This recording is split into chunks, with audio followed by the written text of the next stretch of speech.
Macmillan Audio presents An Irish Country Courtship by Patrick Taylor. Read for you by John Keating.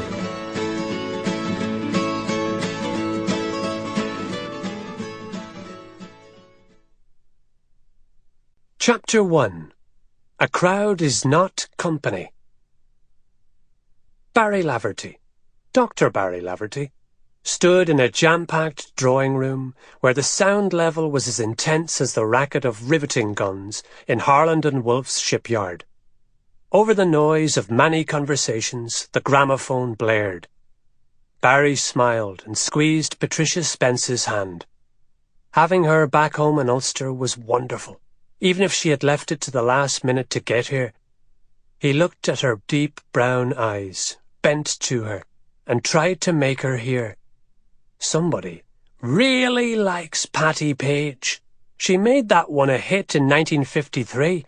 I was 13. Patricia shrugged. So did Barry, and he smiled.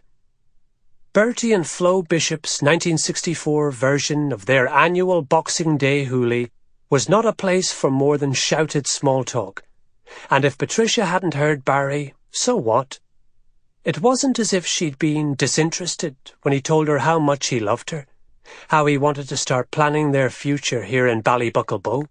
Och, well, a couple more hours of this wouldn't matter. And then he would have her to himself, and could tell her exactly what was on his mind. And damn it, this was a party. "I don't suppose," he shouted into her ear, "Bertie thinks much of the Beatles or the Dave Clark Five. But I thought he might have a recording of Roy Orbison's Pretty Woman." She raised an eyebrow. "I'd ask him to play it for you." He squeezed her hand again. Her return was feeble. Barry sighed. Was he boring her? He couldn't put his finger on it, but this morning she had seemed different from the laughing girl who'd headed off 3 months ago to study civil engineering at Cambridge University. She was more distant, more detached. He shook his head. She'd still be tired from travelling, that was all. He looked around for space, somewhere he could talk to her, ask her if everything was all right. But it seemed the entire population of Ballybucklebo and the surrounding townland was in attendance. It was de rigueur to come to this party. No one refused an invitation from Bertie. And indeed, Barry was pleased to have been asked after only 6 months as an assistant to Dr. Fingal Flaherty O'Reilly. Being here was a mark of how well he was fitting into the little community in the north of County Down. Being accepted by the villagers was important. He'd only 6 more months to go until he became a partner in the practice. Patricia inclined her head toward the door. Her raven hair fell away from her neck in a rippling wave. By watching her lips, he thought he could understand what she was saying. "Let's see if it's quieter next door." She tugged his arm and began to force her way through the throng. He followed Patricia into the hall, loosening the knot of his tie. He reckoned the anteroom to hell was probably kept at the same temperature.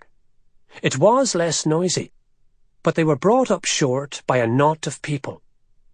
Barry recognised the carroty thatch of Donal Donnelly. He was fond of Donal.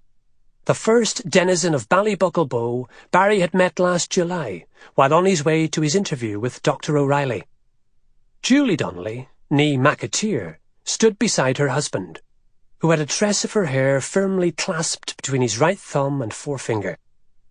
Not for the first time, Barry was struck by the beauty of her long, corn-silk locks. "I'm for having none of it. The brass neck of the man." Donal abruptly released Julie's hair, and the scowl on his usually cheerful face seemed odd at a party. "I'm for telling him to run away off and chase himself, so I am." "But, Donal, it's only a few snaps." Julie sounded calm. "Ha! For everyone to gawp at. I'm not having it, so I'm not." The couple had been married for 3 weeks, and if this was going to develop into a spat, Barry would rather not become involved. But it was too late. Donal swung to him. Sample complete.